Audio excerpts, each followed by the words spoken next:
Lessons learned in Israel. Can democracy work in some of the Islamic countries? Hi, I'm Matt Staver, founder and chairman of Liberty Counsel. Joining me is Shawn Akers, the vice president of Middle Eastern Affairs for Liberty Counsel. Shawn, I just returned from Israel, and we talked about that yesterday on our program here. But the question is whether or not democracy can work in some of these Islamic countries, particularly those that surround Israel. And I want to talk a little bit about that because Israel really teaches us a lot of things, and it really brings us back to the whole clash of cultures, particularly Western civilization, and the struggle that is taking place over the survival of these Western values, these Judeo-Christian values that began in Israel, spread throughout the world, and ultimately came to the United States of America. We're going back, of course, May 18 through 27, and I encourage people who would like to go with us to go to Liberty Counsel's website, lc.org, May 18 through 27, 2013.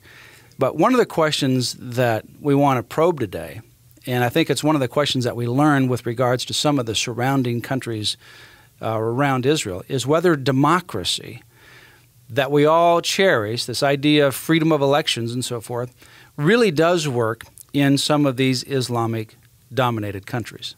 You know, Matt, I think we have to start by acknowledging that around the world people use the word democracy in many different ways. You can put a democratic label on just about anything these days and get away with it. But what we typically mean is this idea of liberty and of freedom, that people have a sense of freedom before God, freedom before themselves.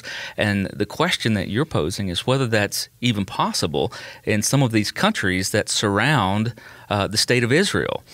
Now, that becomes a very interesting question because even in the United States, what we see are the philosophies that are driving some of those nations and the philosophies that undergird and came from the state of Israel, hitting head and head in our own ideas on democracy.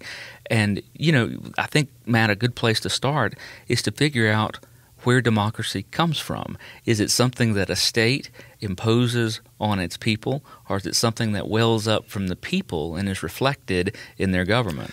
It really wells up from the people, and it's those values that those people share that determine whether democracy or freedom really works. And in fact, if you look at America, the reason why the freedom worked here in America is because of the Judeo-Christian values that ultimately was within the people themselves, shared by the people. Those individuals were self-restrained. They respected values of others and of these divine origins, and ultimately were able to participate in a government that gave them a lot of external freedom. And really, you know, what we see in the Middle East is a question of whether or not that can actually work, particularly with regards to the Islamic countries. And if you look through history, you know, one of the things that I've been looking at are individuals that are scholars in Israel and other places around the world that have studied this, not just in modern times, but in past history. And really what we experience here as democracy or freedom cannot just simply be exported to some of these foreign countries and assume that it'll work. That's some of our significant failings, I think, in our foreign policy, particularly with regards to Arab or specifically Islamic countries within the Middle East and elsewhere. It just simply doesn't work. Within those countries, while we might not want to operate this way, it seems as though that an autocratic kind of society, more of a dominated individual society, seems to, at least as many of the abuses as it does have, seems to be the only way within that Islamic idea that it works. If you then have democracy, what ultimately happens is what percolates from the bottom up are these radical Islamic ideas that ultimately take over the government. And we see that right now in Egypt. We do, Matt. In fact, if we go back and look very briefly at American history, Alexis de Tocqueville came over to answer that question about democracy in the United States. And what he found very clearly was that the reason democracy was working here so well as opposed to the same idea of democracy in France was that the people here in the United States were governed by a common sense of right and wrong, a Judeo-Christian sense of morality that led them. When we talk about democracy welling up from the people, you have to look at the basis of government, whether it's Islamic law, which is almost always at least autocracy, but almost always theocracy, and even a step further on those countries that would want to impose Sharia law. What we're seeing in Egypt is such a great example that democracy is very much like fire, that it takes an individual who understands it and who can handle the liberty of using it. And for him, it warms the house, it does so many good things. But for a people that are not yet learned in handling and the self-governance required for democracy, you can burn down the house with it. And what we've seen in Egypt is that liberty and license are not the same thing, and that when they are driven by the power of guns and of violent revolt, what you're really talking about in these uprisings is not necessarily democracy as much as anarchy leading to an open door for a new form of government, usually, as you've pointed out, one that promises to take care of you through either a dictatorship, an autocracy, or a theocracy. Well, many of the leaders, particularly Benjamin Netanyahu, understand what's going on. When the so-called Arab Spring took place with regards to all of the uprisings and the revolutions that took place within those surrounding Arab countries around Israel, people around the world applauded. Oh, there's democracy that's springing up. Even our own administration applauded that. They took the side of the revolution instead of Hosni Mubarak. And in Egypt, for example. Right.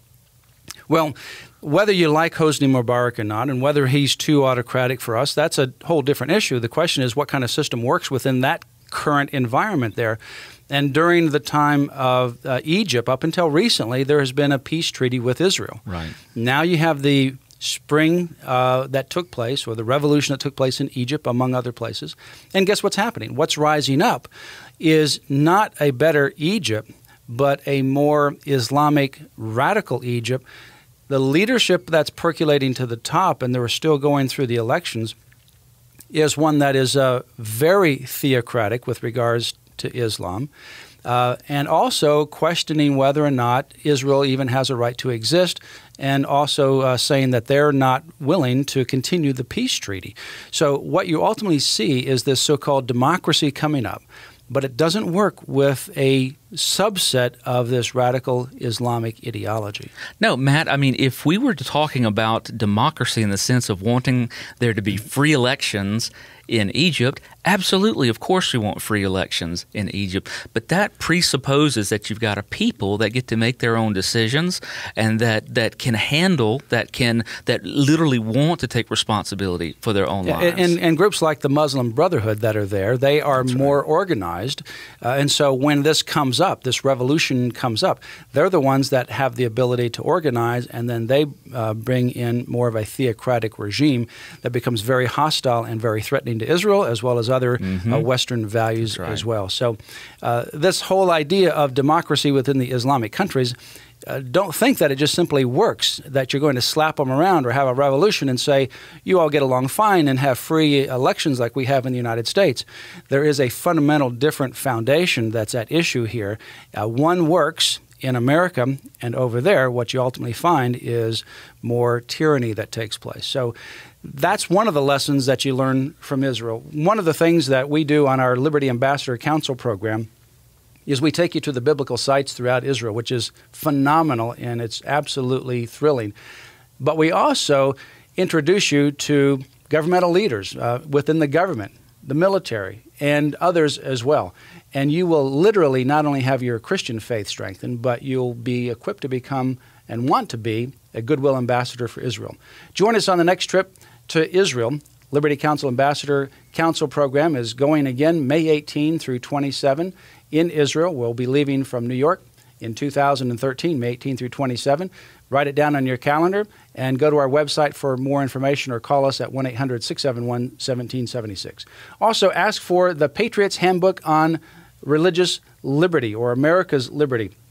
It has the Constitution, the Declaration of Independence, and an essay that I wrote along with Patrick Henry's Give Me Liberty or Give Me Death speech. Ask for the Patriot's Handbook on American Liberty Today.